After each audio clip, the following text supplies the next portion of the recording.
It's another day, another vlog na naman. Isang mapagpalang araw po sa inyong lahat mga kamami. Kumusta na kayo? Sana po ay nasa mabuti kayong kalagayan. So mga kamami, meron na naman akong imamarites sa inyo. Opo, ito po ay napakahalaga, napaka-importante na ipahid natin ito sa ating balat.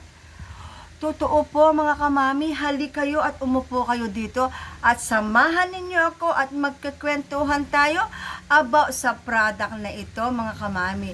So mga kamami, bago ko po imarites sa inyo, ang aking gustong ikwento sa inyo ay huwag po ninyong kalimutan i-like and subscribe ang aking YouTube channel, Mami Lea Vlogs. At syempre, huwag na rin po ninyong kalilimutan i-click ang bell button para ma-update ko kayo sa mga bagong i-upload ko mga video. So mga kamami, ready na po ba kayo? Halina po kayo, umupo na kayo dito sa aking harapan at para magkwentuhan tayo at tuloy-tuloy ang aking pagmamarites sa inyo. Napaka-importante ng product na ito sa atin mga kamami ko. Totoo po yun. Malaking maitutulong nito sa ating balat. So, mga kamami, itong product na ito ay napaka-importante na gamitin natin ito araw-araw. So, ready na po ba kayo mga kamami ko para ipakilala na sa inyo o ibulong na sa inyo kung ano ang product na ito? So, heto na siya mga kamami. Sunscreen. Ayan po, sunscreen, Belo Sunscreen Expert Whitening Sunscreen SPF 50 PA+++. Oh, ito po ay sunblock or sunscreen. Makakatulong po ito sa ating balat. Ang kanyang expiration date ay nakasulat dito mga kamami. At ito po ay FDA approved. Kasi kailangan po ang mga ipinapahid natin sa ating balat, kailangan po ay naaprubahan sa FDA. Opo, para ito ay siguraduhin o tayo ay safe sa paggamit sa mga product na ipinapahid natin syempre. So, dito naman sa likod mga kamami ko, nakalagay dito, nakasulat dito, yung kanyang mga ingredient at kung paano siya gamitin. Opo mga kamami. So, ipapakita ko sa inyo mga kamami ko kung ano ang itsura niya. Kasi karamihan mga kamami sa mga sunblock or sunscreen, ang lahat halos ay puti. Opo. So, ito rin po ay puti. Ayan. Napaka-lightweight niya at saka may pagka-watery po ang kanyang texture. Ayan. Bumababa siya. Ang amoy niya mga kamami, napaka-mild din. So, mga kamami, ilalagay ko dahil naligo na ako. So, ilalagay ko siya sa aking balat. Kasi naligo na ako. Naglagay na ako ng moisturizer. So, yung sunscreen na lang ang hindi ko pa na ilalagay. So, ilalagay ko na siya mga kamami. Ito lang kabilang ito ang aking lalagyan. Ito ay hindi. Para tingnan natin, kumparahin natin yung nalagyan ko at saka yung hindi nalagyan. Ayan. Para tingnan natin kung ano nga ba ang maganda kay Belo Sunscreen. Ayan. Ayan mga kamami, I'm back. Kasi dumating si Mr. Binuksan ko yung pinto. So ito mga kamami, itong side na ito ang aking nilagyan ng Belo Sunscreen. Ayan, oh. I-compare natin yung hindi nalagyan at saka itong nalagyan. Ayan.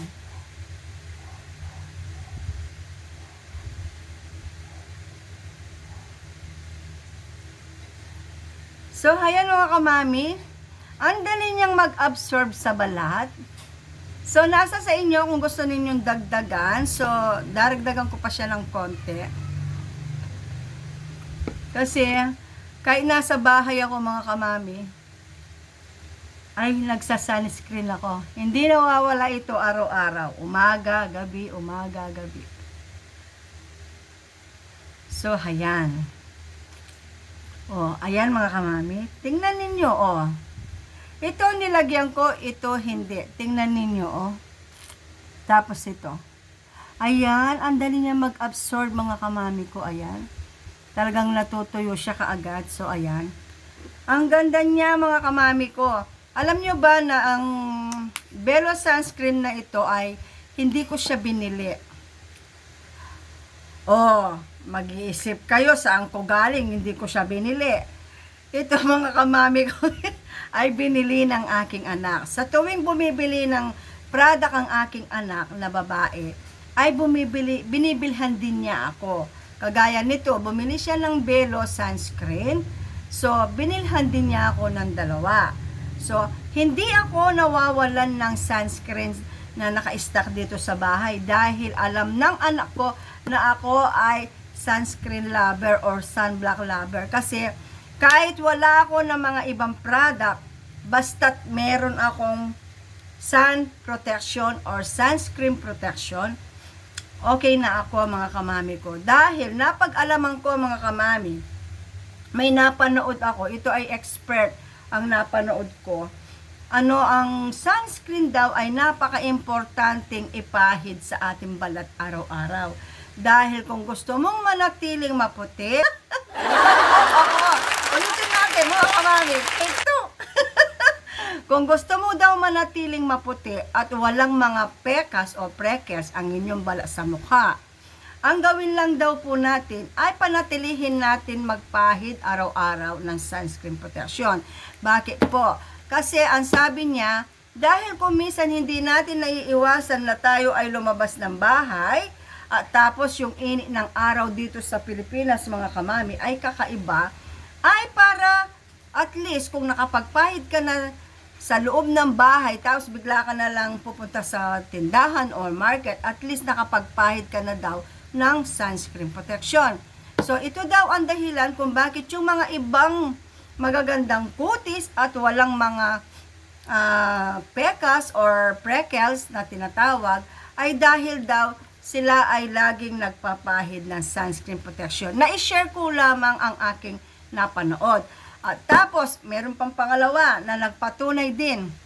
Nung isang buwan, kami ay naimbitahan sa isang resort na ang may-ari ay Koreano.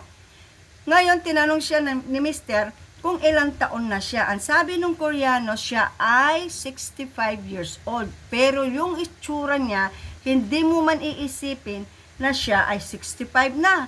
Parang 55 lang siya. Ngayon, ang sinabi niya sa amin, ang sikreto daw niya, isa lang. Tinanong namin kung ano, syempre curious kami. Tapos, ang sabi niya, everyday daw siya ay nagpapahid ng sunscreen protection, umaga at mapagabi man. Yun daw ang pinakasikreto niya sa bala niya sa mukha. So, napawaw kami. Ang sabi namin talaga, yun. Sabi naman niya sa amin, oo, wala akong ibang pinapahid sa aking mukha, kundi sunscreen protection lamang. Dun ako talaga ano ba yun yung naniwala, ang ibig sabihin, na ano pa ako, doon ako talaga napaniwala nila na ang sunblock or sunscreen ay napaka-importante pala talaga. Dahil ako dati, hindi ako mahilig magpahid ng sunscreen. Alam niyo po ba kung kailan ako naniwala o bumili o nagtiwala at bumili ng sunscreen protection? Magbuhat po naging vlogger ako dito sa YouTube na ang mga ginagawan ko ng vlog ay about sa mga skincare product, about sa sunblock, about sa sunscreen protection. So sa pagre-research ko at siyempre nanonood din sa mga expert about sa product na ito siyempre nagre-research ako kung gaano ba ka-importante ang sunscreen sa balat natin. So doon ko napatunayan na talaga palang kailangan natin magpahid talaga. Doon na ako nag-start bumili ng mga skincare product na sunscreen protection para ipahid sa aking balat. Doon ako nagsimula na naging sunscreen lover or sunblock lover ako. Talagang hindi ako nawawalan ng sunblock na naka-stock kahit isa lang. Kung meron na ako nakabukas na isa, at least meron itong ulit mga kamami, doon ako nahikayat na talaga palang kailangan talagang magpahid ng sunblock sa ating balat. So doon ako nag-start na bumili, mag-search kung ano ba ang maganda.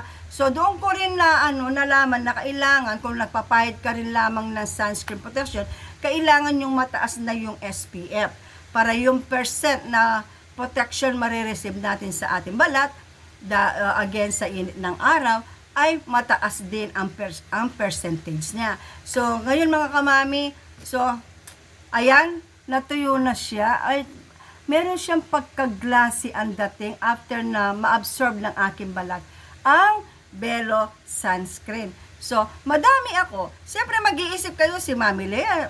Lagi-lagi meron siyang sunscreen na ginagawa ng vlog. Tapos sinasabi niyang maganda ito ganito siya.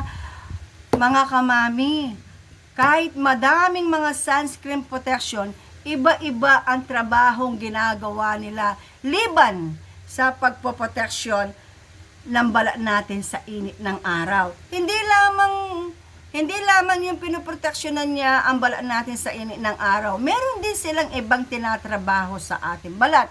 Kagaya ng iba ay after na matuyo siya, makikita mo yung glowy ng balat mo. Makikita mo may parang white siya, yung parang pumuti yung balat mo.